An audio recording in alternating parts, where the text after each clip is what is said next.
Welcome to Theories of the third kind.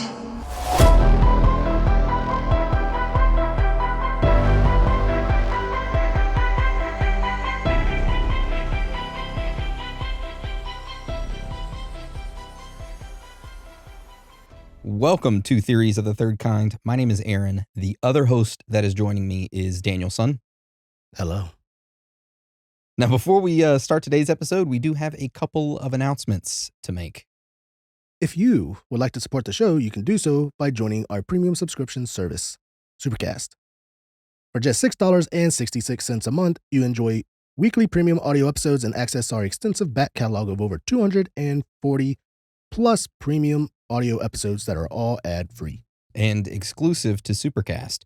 So if you want that extra episode each week that you can only get through Supercast, you can go to theoriesofthethirdkind.com, click on the Supercast button that's right there in the middle. It will take you over to that website, and you will have the option to select the $6.66 a month tier, which will give you audio only, and it'll also give you access to all the back audio episodes. Or you can be a big baller, shot caller, right on 20-inch blades like little Troy, and select the $9.99 video tier. So you get access to the audio and video versions. So you get to see our beautiful faces twice. And yeah, you can do that by just going to the website and signing up. Now, we know things are tough out there right now, so if you can't afford a premium membership, but you still want to help us out, you can do so by leaving us a written review on iTunes or Spotify. That helps us out a lot. However, don't feel pressure to do so if you don't want to. That's fine. We just want you guys, girls, aliens, reptilians, Bigfoot, Sasquatches, Supercobra, ghosts, Illuminati members, underground lizard people, whoever or whatever you are, to enjoy the show.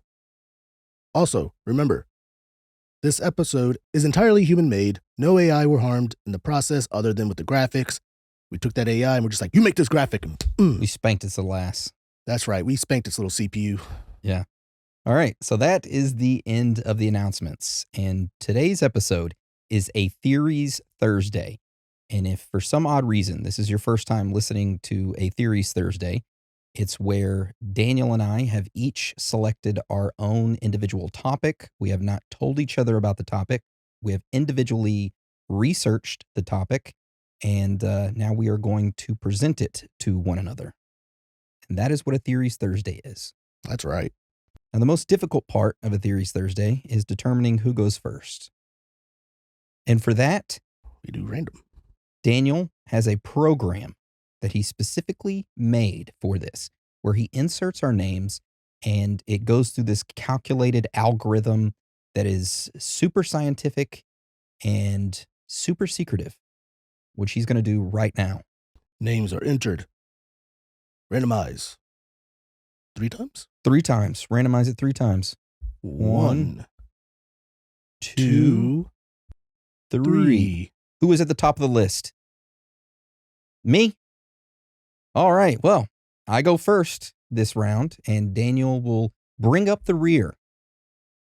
Yeah. Nice. All right. So my Theories Thursday topic this week is called Murder Kroger. Murder Kroger. Like the store Kroger. Kroger, the grocery store. Yeah. Have you ever shopped at a Kroger grocery store before?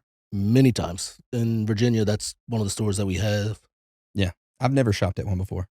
Not bad. I mean, it's like a... Publix. Not as fancy as Publix. Publix seems like more fancy and cleaner. Yeah. All right. So that's what my Theories Thursday topic is over. Murder Kroger. And if you don't know what a Kroger is, it's pretty much a supermarket chain that sells food and household items in the United States. It is one of the largest retailers in the country. And to start off today's episode, I first need to talk about the brief history of Kroger, and then we can get into the strange happenings that happened at one particular location. Okay? Did someone go into another walk-in oven? No, Okay, so not this time. All right. So it all began in the year of 1883. A young entrepreneur named Bernard Henry Kroger invested his life savings of $372 to open up a small grocery store in Cincinnati, Ohio. And just an FYI, $372 back in 1883 is equivalent to about 4 years of wages for the average worker back then. Holy shit. Yeah, it's a lot. All right. So Bernard Kroger opened up his small grocery store in Ohio, and it would become fairly successful. In the early 1900s, Kroger became one of the first grocery stores to bake its own bread. Soon after that, Kroger added meat departments to its stores, which was a rarity at the time, and this allowed customers to purchase fresh meat alongside dry goods. You would think they would already have that, but apparently Yeah. not. A butcher and a bakery together. Yep. After that, Kroger began to grow rapidly, and by the 1930s, it had expanded to over 5,000 locations. That's a lot. That's a lot. Yeah. Then, in the 1970s, Kroger began transitioning into a larger supermarket format, offering produce, pharmacy, and general merchandise all under one roof. Then, in the 1980s, Kroger was the first to adopt barcode scanners, which streamlined checkout efficiency.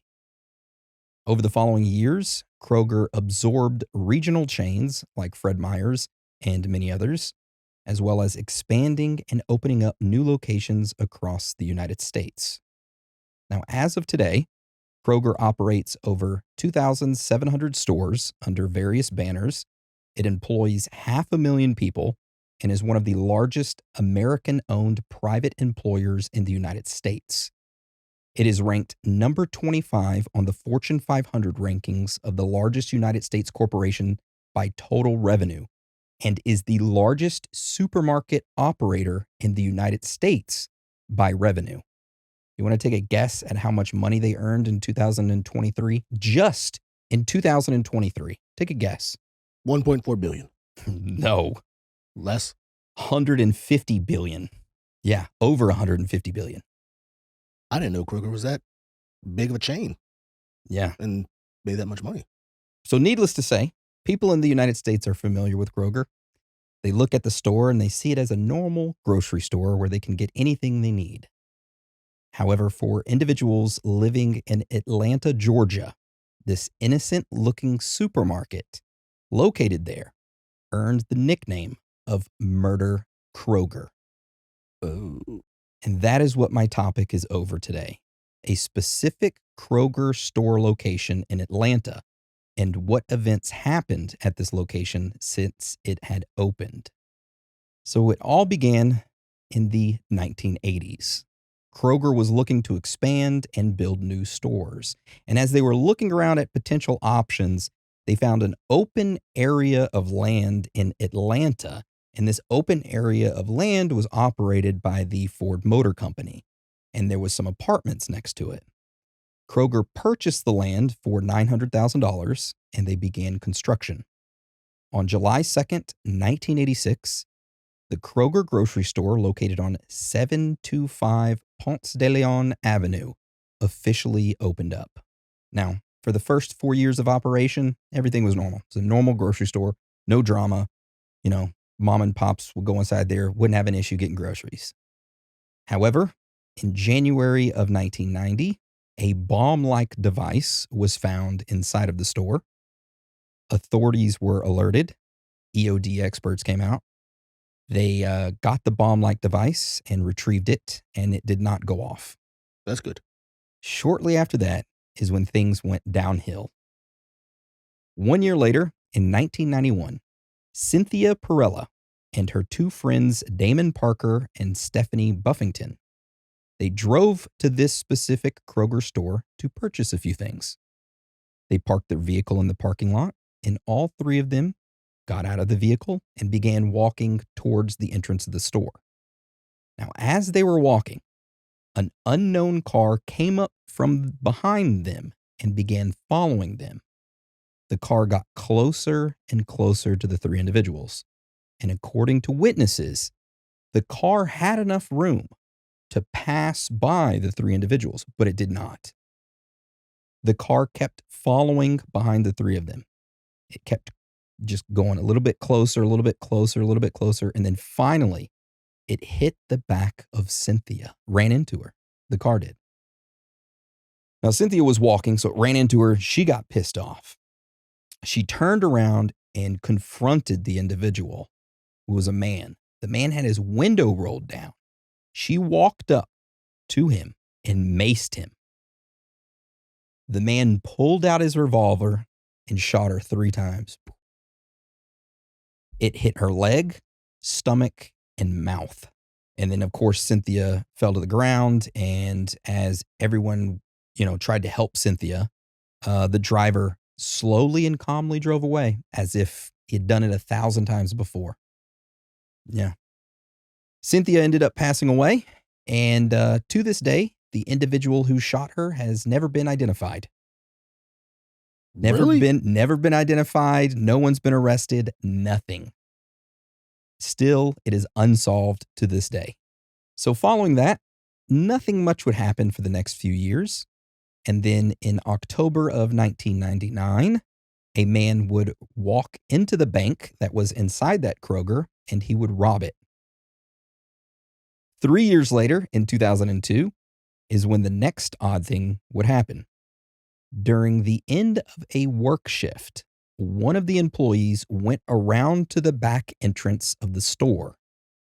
When the employee arrived to the area, they were instantly overwhelmed by a stench. They assumed that the smell was coming from a dumpster where expired meat had been dumped earlier at. That's what they assumed.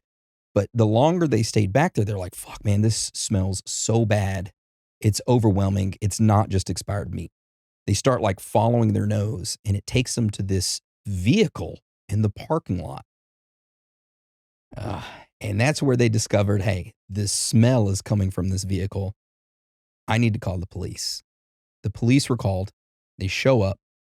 Inside of the vehicle, they discover a dead body that was sitting there in the Kroger parking lot in the vehicle that was in the advanced stages of decomposition. So following that, it started to become the talk of the town, and that's when it earned the nickname Murder Kroger.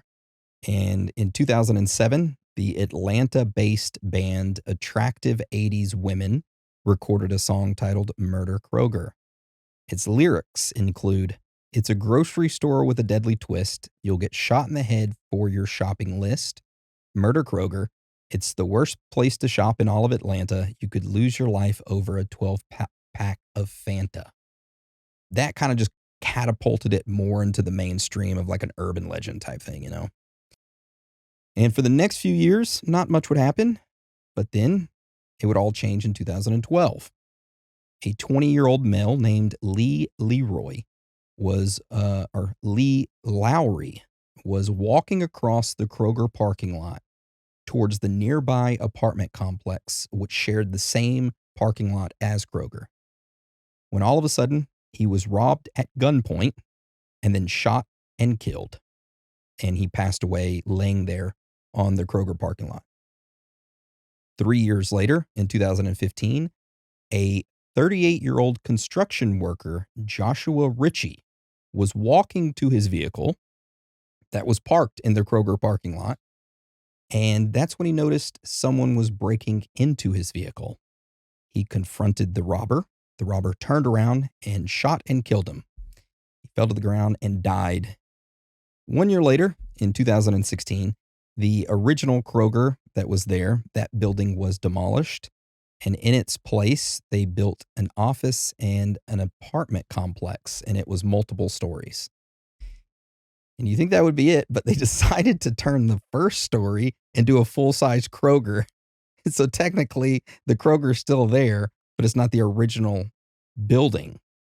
And that right there is the story of the Murder Kroger. And when you first look at it, you're like, oh, okay, yeah, there's a couple murders, not that big of a deal. And I originally wasn't going to cover this until I started digging in deeper. There is fucking something going on in Atlanta in Kroger parking lots. Just listen to this, okay? Okay. I did a brief. I took probably about like 15 minutes and just looked this up, and I'm like, whoa. And I pulled up 5 right off the bat.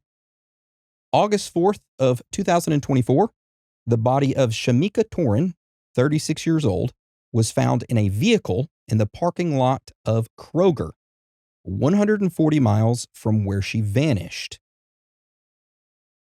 July 11th, 2023, in Atlanta, the family of a Kennesaw man who vanished 10 days ago, his body was found dead in his car in a Kroger parking lot. July of 2022, authorities responded to a Kroger plaza or Kroger shopping plaza after the body of a deceased man was discovered. According to the county coroner, the victim, 41-year-old Donnie Pierce, was found in a car. Pierce was homeless and doesn't appear to have any family in the area. The car belongs to a woman who allowed the man to sleep in the vehicle. And the authorities are currently trying to figure out how long the man has been deceased due to his advanced level of decomposition. So there we go. We got 3. October of 2022, authorities are investigating after a person was found dead in a car outside a Kroger grocery store. Fire crews responded to the Kroger shortly before 3 a.m. for a car fire, and after putting out the fire, they discovered a person's body inside of the vehicle. It's 4. December 21st, 2015, officers were called to a Kroger in the early morning hours, and they found a body of a 38-year-old man, deceased, in his vehicle. Police at the time do not suspect foul play, and the investigators are waiting for the results of an autopsy to determine cause of death. Right off the bat, took me 15 minutes to find 5 cases of individuals passing away or the bodies of individuals being found in vehicles in Kroger parking lots. There seems to be a pattern here, and it's very odd, and someone should look into it. I didn't have enough time to look into it this week, but it's very odd.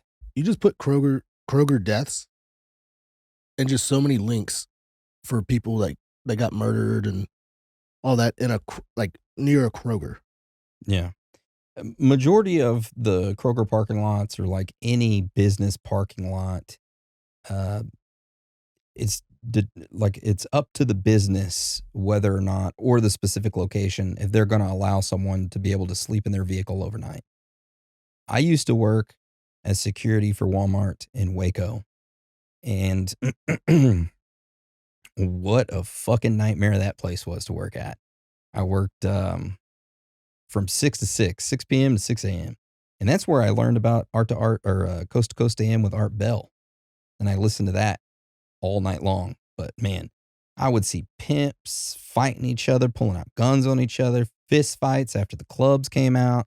Man, it was a fucking nightmare at that place. But they did allow people to sleep in their vehicles. I mean, I never had any issue with it. And it was all pretty much the location manager, the CSM, I think, central store manager, that determined all that, or it might have been the regional manager. But yeah, they didn't have any issues with that. But apparently Kroger doesn't have any issues with people dying in their parking lot. But anyways, yeah, there's a lot of weird things going on there. So that's what I figured I would cover for a Theories Thursday. And if anybody has any more information about deaths or anything like that, or you have compiled a list, send it my way, and let's investigate it together. Ooh, I like that. Yeah. But with that being said, that is the end of my Theories Thursday topic. I've never heard of Murder Kroger. And honestly, I didn't know Kroger was that big of a chain, because there's only like 1 or 2 Krogers where I lived in Virginia, and they didn't come till like way later on. Not a bad store. Did anybody die there? No, not that I know of. That you're aware of. The Walmart parking lots, though, let me tell you. They got a murder gang that's going around Kroger, or maybe the local police go and kill people and stick them in their vehicle and put them in the Kroger parking lot. I was just thinking that maybe like the Kroger parking lot allowed overnight stays, and some of the people that they found dead there, one of them said like one of them went missing. Maybe they like ran away and they needed a place to stay. Only had their car, parked their car there, slept, and they probably didn't have anything to eat. Starved. No way they would have starved. That takes way too long. I think it was more so like a lot of these things were so just off the 5 that I pulled up. Hold on, let me pull up the document. I was just thinking about that guy that decomposed in the parking lot. Oh yeah. Like how did I mean, How do they let it get medical that bad? emergency, maybe had a heart attack, passed away in the vehicle, or drug overdose, passed away. But to And be then that decomposed, though, is like, did no one not notice? no one gives a shit. This is a back of the parking lot of Kroger. It's an abandoned, look like an abandoned vehicle. Oh, behind? Yeah. It was behind the store. Oh. Yeah. Figured Kroger would have called on them. They don't like people parking behind. I don't know. Apparently not. Yeah. But anyways, all right. So what do you got for your Theory Thursday topic, Dan? Well, it's not any brighter, I guess. Gonna be just as bad. My topic I picked is called The Forest of Disappearing Children. And yeah, it's kind of depressing. Have you ever heard of this forest, Aaron? No. What about the Forest of Vanished Children? Nope. Forest of Missing Children? Never even heard of a forest of children before in my life. Well, neither have I until I saw this one. This is the National Forest in Los Angeles, California, known as the Angeles National Forest, and it's just past the San Gabriel Valley. The Angeles National Forest, which is located in the counties of Los Angeles, Ventura, and San Bernardino, which includes the San Gabriel Mountains, the San Bernardino Mountains, and the Sierra Paloma Mountains. The total area of this national forest spans over 700,000 square acres, which is 1,000 square miles of rugged terrain.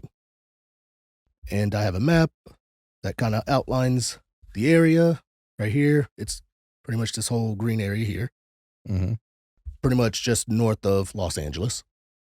And that whole forest area is the Angeles National Forest, aka LA's backyard playground, is what they call it.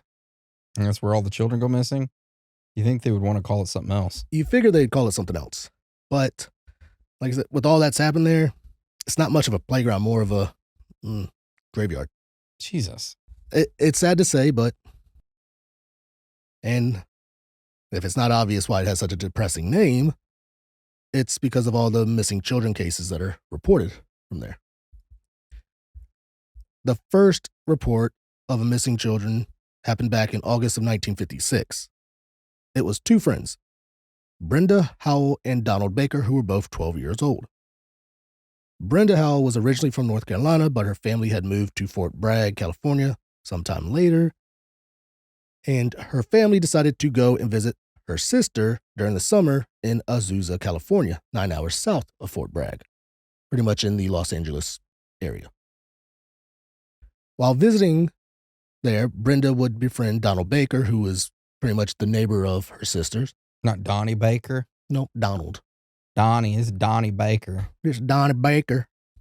Now, the two of them, Brenda and Donald, they'd become friends, and one morning on August 5th, I believe it was, they would decide to ride their bikes from their neighborhood on North Rockdale Avenue and head towards the San Gabriel Canyon, pretty much right off of Glendora Mountain Road. So I was just like, how far of a bike ride is that? So I got on the map and did a little bike route to see how far. 3.8 miles. Nope. 5.5 miles. And this is just to the closest point from where her sister lived to the closest part of Glendora Mountain Road. Okay. It is 5.5 miles and a 34-minute bike ride. Okay. So I was like, okay, that's a decent bike ride away. Mm-hmm. Now, they traveled over 35 minutes to get there. Around there, 34, 35, 36, depending on which way you go. And this all happened on August 5th or August 6th. Multiple days. I kept reading different ones. So it's one of those. August 5th or 6th. Yeah. Now, that would be the last time they were seen, was near Glendora Mountain Road on that day. It would be a few days later that Brenda's bike and Donald's jacket would be found near Morse Dam, which was stated to be a quarter mile south of where they were last seen. And reading that kind of confused me, considering how far Glendora Mountain Road was and then where the dam was. So, of course, I had to go back to the map to figure this out. Map. So, here is Morse Dam. Mm-hmm.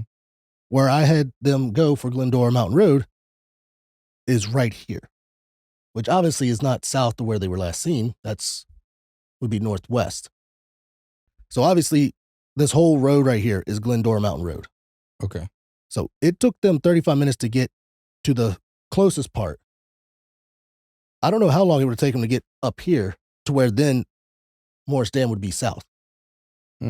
What the hell they were doing, taking their bikes through there, I don't know. Seemed kind of strange. But of course, the two of them were never found. They went missing. Then, the next year, in March of 1957, Thomas Bowen, age 8, was walking a trail with his family in the Arroyo Cinco Canyon near Devil's Gate Reservoir, which there's a lot of places in these national forests that are like labeled as devil this, devil that. Makes no sense to me. Hail Satan is what they're trying to say, you know what I'm saying? So supposedly it was like back in the day is when they got the name, and it's mostly like how terrible the trail was. Like, is there any water nearby, or how tough it was? And they're just like, oh, the fucking devil made this trail. That makes sense. Well, now little Thomas, he was with his family, and they were hiking the trail, and then they decided to head back towards the car. Thomas decided to race ahead of his family, like, hey, I'm going to beat y'all to the car, watch this. And he's the oldest of, I believe, 4. He's 8 years old. He runs ahead. Trail ends up going around the turn. His dad loses sight of him, but, they're like, the car's right over there. Not too far. So his father, I think his father's brother, and then the other kids, just taking their time walking around the thing. They get around the corner, see the vehicles. They don't see Thomas. Thomas is probably hiding around the vehicle somewhere trying to scare him. When we get ready to leave, he'll pop up. A few minutes go by. Everyone's getting in the car. No Thomas. Mm-hmm. They had only lost sight of Thomas for just a few minutes. He was nowhere to be found. They end up calling the police, report him missing, and within hours, the area would be filled with law enforcement personnel who were joined by over 400 volunteers. They would have helicopters, mounted patrol, and search and rescue canine units dispatched to look for Thomas. And this would go on for a week. God damn. No luck. Wow. Sad. Only minutes he was out of their sight and gone. Mountain lion. Now 3 years later, in July of 1960, Bruce Crimmon, age 6, who was at a YMCA campsite in Angeles National Forest, was playing with 2 other children about 300 yards from the campsite grounds. He would become separated from the other 2 children and disappear to be never seen again, even after a massive search. God. The following year, in August of 1961, Karen Tompkins, age 11, was attending a summer arts and craft class who was accompanied by her 8-year-old brother at the Halldale Avenue Elementary School. This one's not in the national forest, but it's right by it. Now, her brother would have to leave the school early to take the family dog back home, because I'm guessing they brought the dog to school during the little festival, whatever. So he left to take the dog back home. Now, Karen was left by herself at school, and she would have to walk 4 blocks home. And she was only 11 years old, but she had a friend there that would pretty much walk with her half of the way. So they would walk half of the way, then her friend would be like, all right, I'm going this way, you're going that way. See you later. After that, Karen was never to be seen again. Then the following month, September 1961, Ramona Price, age 7, was with her parents, who were distracted while trying to pack to move from their home near Angeles National Park to move to another house nearby. Ramona was just like, oh, y'all are packing. I'm going to go for a walk. I'll meet you at the new house. 7 years old. The fuck you are? You're going to come over here and help us pack, you little asshole. Well, her parents were just like, okay, we'll see you at the new house. I'm guessing it wasn't too far away, supposedly, but it was not until 30 minutes later they both realized, her parents, that Ramona was nowhere in sight and that she was now missing. Now, it was said that several witnesses said they saw Ramona walking along the road And one of them did say that they saw her climb into a faded blue Plymouth. Now, Ramona was never to be seen again. So they think that child traffic kidnapped on that one. Now, moving on to July of 1962, Dorothy Brown, age 11, decided that she was going on a bike ride, which this one was also connected to probably Ramona getting in the vehicle, because someone said that they might have seen her get into a vehicle. They said that she was kidnapped, and they would find her body actually the next day in the ocean off of Marina del Rey, California. Jesus. Her body, they saw that she was drowned and sadly molested. The last one would be on December 16th, 1968, Roger Madison, who was 15 years old. He would end up getting in an argument with his father because he was smoking cigs or he got caught with cigs. His father didn't like that, or maybe he stole his father's cigs. It was one of those. Roger got pissed, stormed out of the house, hopped on his little motorcycle, left the house, never to be seen again. Those were the main children that went missing that pretty much gained this Angeles National Forest its name of the Forest of Disappearing Children. As I looked into it, though, it wasn't just children that went missing in this forest, obviously. So it's a national forest. Lots of people actually go missing. And when I looked into it, it was a lot of adults that actually went missing. And I think actually some of them were famous. I think one was like a model / ex-Raiders cheerleader or something like that. Mm. Well, she didn't really go missing. There was foul play involved. And that's what a lot of these were for the adults. A lot of them were foul play, and their bodies would be dumped in the national forest area. And of course, their bodies wouldn't be found until some hiker stumbled upon them and everything like that. And it was like, it's very bad.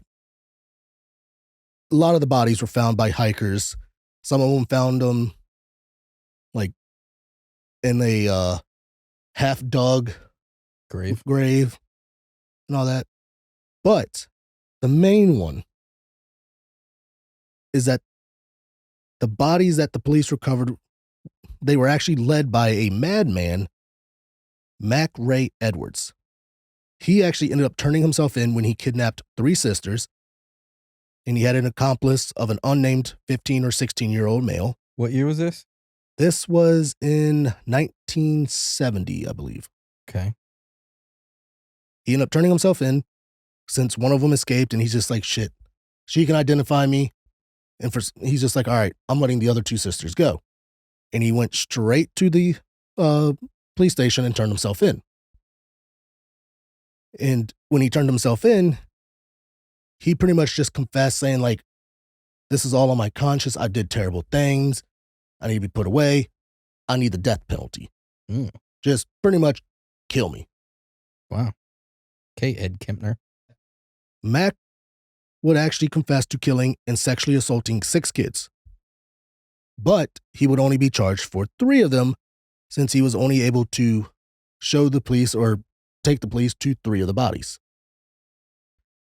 Which he told the cops when he turned himself in that he was glad that the 3 sisters, or the 1 sister escaped, and he ended up letting the other 2 go, because if she didn't escape, the total would have been 9 kids killed instead of just 6. Which that right there plays a huge part, so just remember that. Now, this would all happen in the Angeles National Park area still. And the 3 kids that he killed weren't even listed as part of the ones that gave the forest its name. They're new kids? They're new kids. Damn. As I read it, the first one, Stella, I don't want to go into how she was killed. Yeah, she was just killed. She was killed, and it was... I have to say it, though. He tried to kill her. Oh, what? Then he went back. How old was she? 8. Oh, fuck. He thought he killed her, went back, found out she wasn't dead, and then he killed her. She went missing in 1953. Her skeletal remains were led to by Mack himself in March of 1970.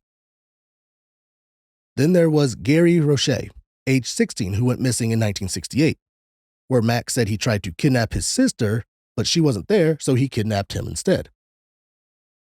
Then there was Donald Todd, age 13, who disappeared in 1969, after leaving school because he was suspended from fighting.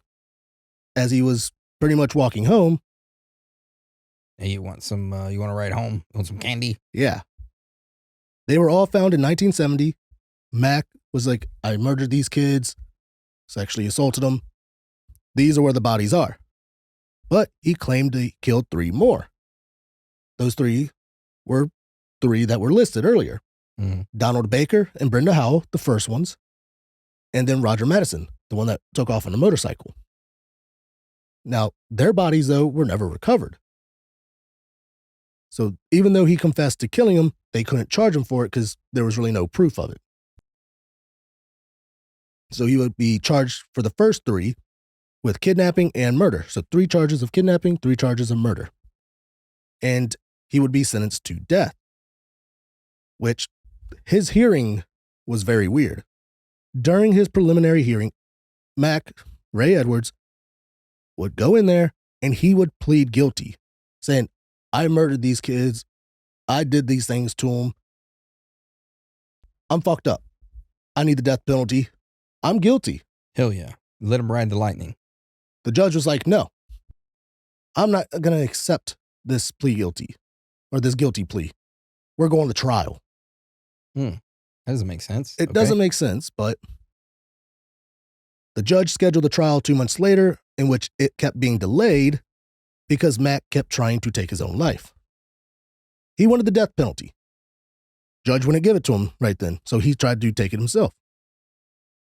But after several attempts, his trial resumed on May 17th of 1971, where he was then found guilty and was sentenced to death by gas chamber, which they made him wait like a whole year when he already pleaded guilty.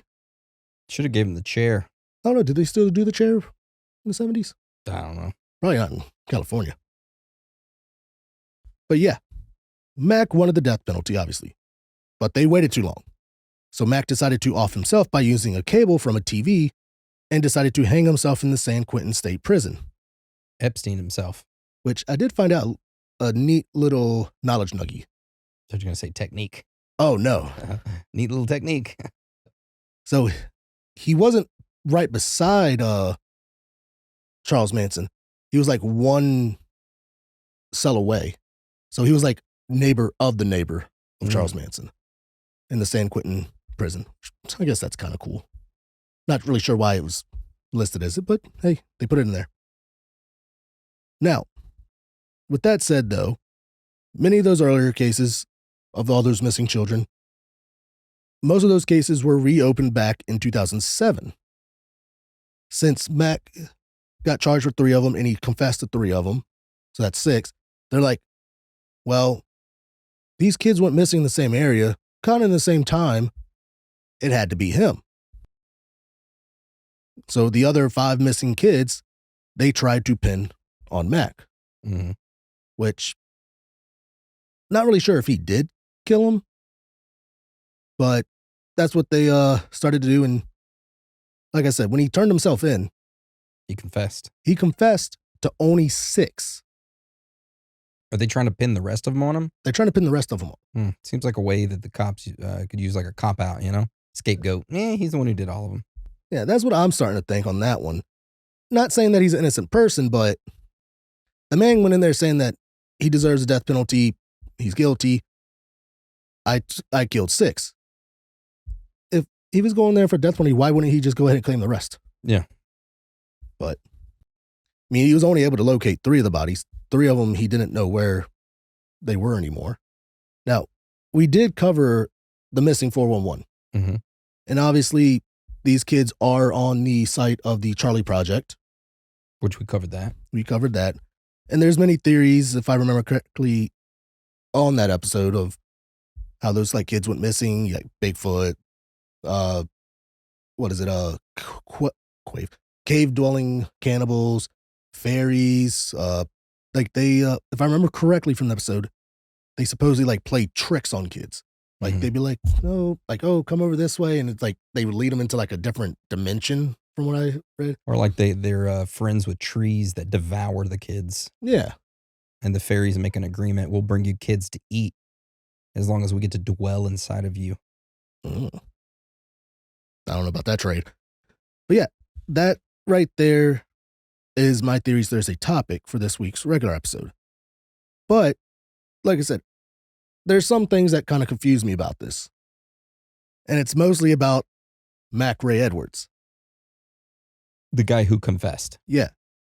So I was just like, who was this guy? Obviously. I need to know more about him, why he confessed like this, and honestly, why he let the other two girls go. It didn't make sense to me. Oh, he's already caught. I mean, one gets away, he's going to get caught with the other two. Maybe he's just like, man, I did some fucked up shit. I'm just going to let these girls go. I feel really bad about what I did. All right, y'all need to kill me. I done did some horrible things. I mean, that's, I guess, what it sounds like. That's what it seems like. So the government medicine to turn me into a mass killer has done worn off. Well, that is one thing that I read in his biography.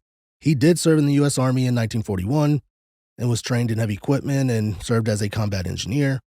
Then in 1946, he would marry a woman named Mary, and they would adopt 2 kids. Now, it doesn't say how long he served in the Army, but by the 1950s, he had moved away from where he was, and now he owns horses in a neighborhood, and the neighborhood children, they would all come over and ride the horses he had. Whoa. Yeah, and he would actually take some of those local children camping. So he was like the nice neighbor. He'd been planning this for a while. That's what I'm thinking. And like, this is the early 1950s. His first victim was in 1953. No one suspected him at all because he had the nickname, the quiet, nice guy. What a horrible nickname. But then in 1960 sometime, his family decided to move to Sylmar, Los Angeles area, which not too far from like Azusa and the Angeles area. So by that time, Mack's account, he had already killed 3 kids. Then in the late 1960s, he killed the other 3, he said. And then find out, and this part right here blew my mind. Brenda Howell, she was family. What? That was actually his sister-in-law. Little girl. So I'm guessing he married Mary Howell, which is the older sister of Brenda. Holy shit. And Donald Baker was his neighbor. Wow. And no one suspected him at all. Which is crazy. But as I read more into him, no one suspected him. He turned himself in. He confessed to the 6 murders. And he told them that he deserved nothing but the death penalty and that he was in so much debt because he bought like heavy equipment tractor or whatever for like $200,000. And this was in what, 1970? That's a lot of money back then. Still a lot of money. Money, yeah. But I'm guessing he couldn't pay it off. And then he was just like, I feel so bad. My conscience is like killing me that if I got in that heavy equipment, like the tractor or whatever, I might hurt somebody because I want to be able to concentrate or kill people with it. Yeah. And then it like threw me off. Like he didn't know where the other 3 kids were, but he was charged for the first 3. And I was just like, he probably did kill the first 3. I'm thinking these other 3, maybe he was just claiming to do it. Like he actually probably didn't do it because he went in there and it almost made me think that he was in there going for like a suicide mission.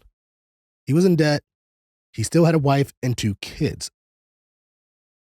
Maybe it was like an insurance thing.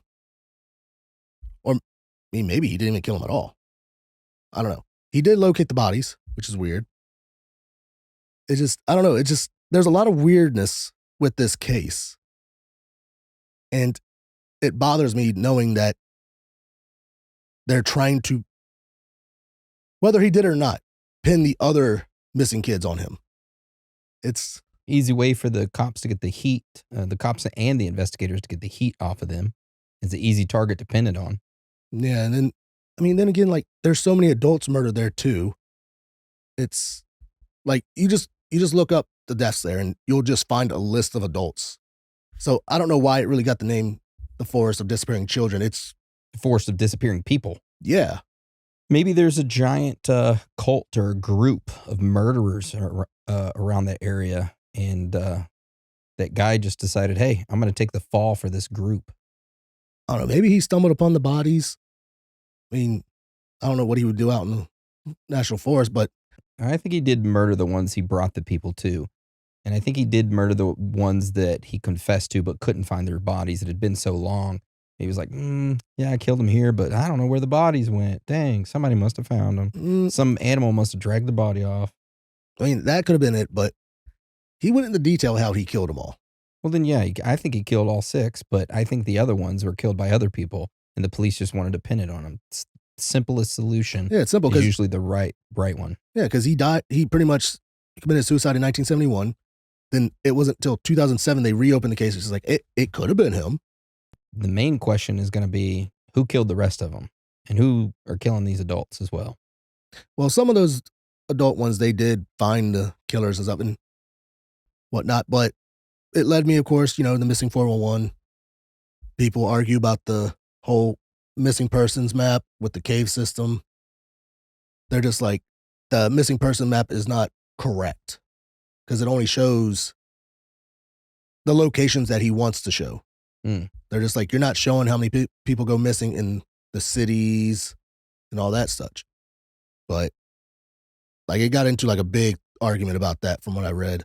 But yeah, it's just, I don't know, this whole forest of missing children, disappearing children. I don't understand why they give it that name. I really don't. Well, children went missing. Children died. They try to make it an attraction. They say, oh, horrible things happen here. Let's give it a horrible name, and then that's going to draw tourism. Yeah, it's like, and then they're also calling it LA's backyard playground. Yeah. Gruesome. Well, if you or a loved one have had a child go missing, do not email us. We don't want to hear about it. Please call the authorities. We send you all of our love, and we hope you're able to get over that, which I would never be able to, so I don't expect you to. But if you have any more information regarding children going missing in Los Angeles, you should probably contact the local authorities. Or if you just have articles you want to send over, you can email them to us, and we'd love to read them. Yeah, if you know anything more about Mack Edwards, definitely send it my way, because I'm interested in this guy considering his like background and just, I don't know, he confessed to 6, but then they try to pin the rest on him. I don't know. Well, with that being said, is that the end of your Theories Thursday topic? That is the end of my Theories Thursday topic. I know it's not much of a, I mean, it's kind of a mystery. It is a mystery. It is. Better than Murder Kroger. A lot of depressing news in this episode. A lot of deaths. Yeah. So make sure if you are feeling down and well, it's a little late to not listen to this. Yeah, you need somebody to talk to, make sure you reach out. Talk to somebody. Now, I admit, when I first started like researching the topic, I wasn't thinking it was going to be this depressing. I was like, maybe like some kids, like some paranormal stuff. Mm-hmm. No, not paranormal. Just sick people. Yeah. All right. Well, if you or a loved one cannot get enough of us and you want to hear another Theories Thursday episode, we published another one today as a premium episode on Supercast. You can go sign up. Just go to our website, theoriesofthethirdkind.com. There's going to be a Supercast button right in the middle. Click on that and you can sign up and listen to the extra episode today, which is another Theories Thursday where I talk about a disaster that occurred. An individual wakes up in a village and everyone's dead. Almost 1,800 people randomly die in the middle of the night. Over 1,300 livestock die. An entire village wiped out. And located in Central Africa. Yeah, and they just are clueless as to what happened. And then scientists come and they think they figured it out. And then Dan covers Project Marauder, a United States Air Force classified now project that they had going about plasma weapons. So if you'd like to listen to that episode, like I said, go to our website, theoriesofthethirdkind.com, click on the Supercast button, sign up. You can listen to that episode as well as all of the other premium episodes that we have previously recorded. There you go. But with that being said, I want to thank you for joining us today. And again, thank you for all of your support and love. Without you, we could not do this. That's right. Much love. We love you and we are proud of you. So Dan, would you like to roll us out? Sure will. It's okay to be out of this world with your thoughts. Because you are not alone.